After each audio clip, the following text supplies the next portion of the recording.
जब अचानक मौत आती है और जीव को झपट करके छीन करके लेकर चलता है, तब समझ में आता है कि हमको चेतना चाहिए था, चेतना चाहिए था, पहले चेत लेना चाहिए था।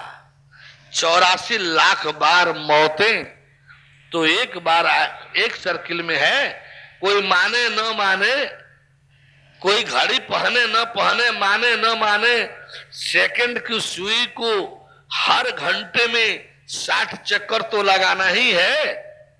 सेकंड की सुई को हर घंटे में 60 चक्कर तो लगाना ही है।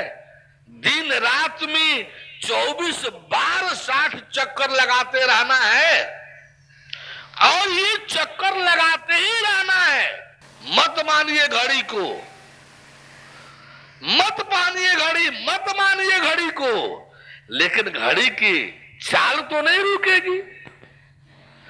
मत मानिए 84 लाख जोनी को, मत जानिए धर्म को, मत कीजिए धर्म और मोक्ष के बीच में अपने जीवन को, परमेश्वर के देख रेख और मालिकान में अपने जीवन को। ऐसा नहीं करने से क्या 84 लाख का चक्कर समाप्त हो जाएगा क्या? बंद हो जाएगा क्या?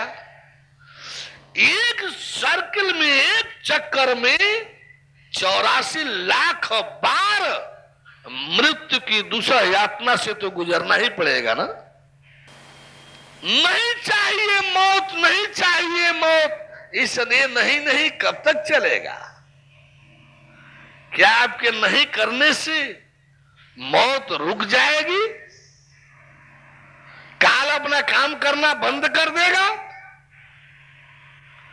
अरे जब तक मौका है संभलने का, संभल करके, मुक्त होकर के इस काल चक्र से, इस आवागमन चक्र से, इस जन्म मृत्यु के चक्र से अपने को निकालना एक मानव जीवन का सबसे अहम एक ही उद्देश्य है कि आप इस मौत के, इस चक्कर से, काल के चक्कर से, जन्म मृत्यु के चक्कर से बाहर निकालिए। क्या हम जीवन जीने को नहीं कह रहे हैं क्या? हम चाहते हैं कि आपका जीवन पूर्णतया सुरक्षित हो। आपके खुशहाली का हम दुश्मन नहीं है। खुशहाली भी आपको इससे बेटर उसमें है, प्रसन्नता भी आपकी इससे बेहतर उसमें है। आपकी पोजीशन, आपका स्थान, आपकी मर्यादा, आपकी प्रसन्नता, सब कुछ कर्म भोग के बीच से धर्म मोक्ष में सुपीरियर है, श्रेष्ठतर है, बेहतर है। क्यों? कि इसका देखरेख, कर्म और भोग के बीच के जीवन का देखरेख मालिकान माया के जिम्मे है। ये लौकिक है, ये लौकिक है, सभी विकृतियों से भरा पूरा है। ये लौकिक है, सभी विकृतियों से भरा पूरा है। और धर्म और मोक्ष के बीच का जीवन पारलौकिक है।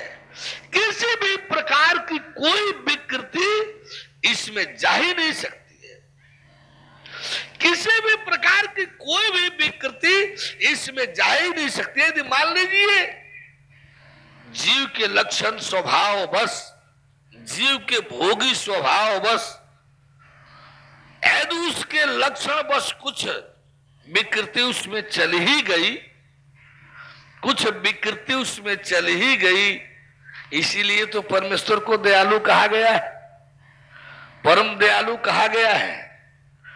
अपने क्षेत्र में रहने वाले भक्त सेवक जन की सारी जिम्मेदारियां परमेश्वर अपने पर ले लेता है। कौन है ब्रह्मांड में इतना छूट देने वाला जो श्री कृष्ण जी दे रहे हैं? क्या दे रहे हैं? सर्व कर्माणि अपि, सर्व कर्माणि अपि सदा कुर्वाणो। गौर कीजिएगा आप लोग, सर्व कर्माणि अपि सदा शर्त मद व्यपाश्रय, मेरे आश्रित रह करके यदि आप मेरे आश्रित हो तो चाहे दुनिया का संपूर्ण कर्म करते ही रहो, तब भी मद प्रसादात अवाप्नोति, मेरे कृपा प्रसाद से आप प्राप्त कर लोगे शाश्वतम पदम अव्ययम, उस अविनाशी परम पद को। मेरे कृपा प्रसाद से उस अविनाशी परम पद को प्राप्त कर लोगे। इतना छूट कौन देने वाला है? जरा पूछिए तो आप सभी अपने से, कोई है इतना छूट देने वाला ब्रह्मांड में? इसके बावजूद भी हम लोग मनमाना ही जीवन जिए, कर्म और भोग ही के बीच में रखे रहे कि भगवान जी आकर के ऐसी में मोक्ष दे दे। इस मूर्खता का कोई पारावार है? भगवान जी ने 2 क्षेत्र नियत कर दिया, 2 क्षेत्र नियत कर दिया, एक बद्ध का भोग का, दूसरा मुक्त का मोक्ष का अमरत्व का।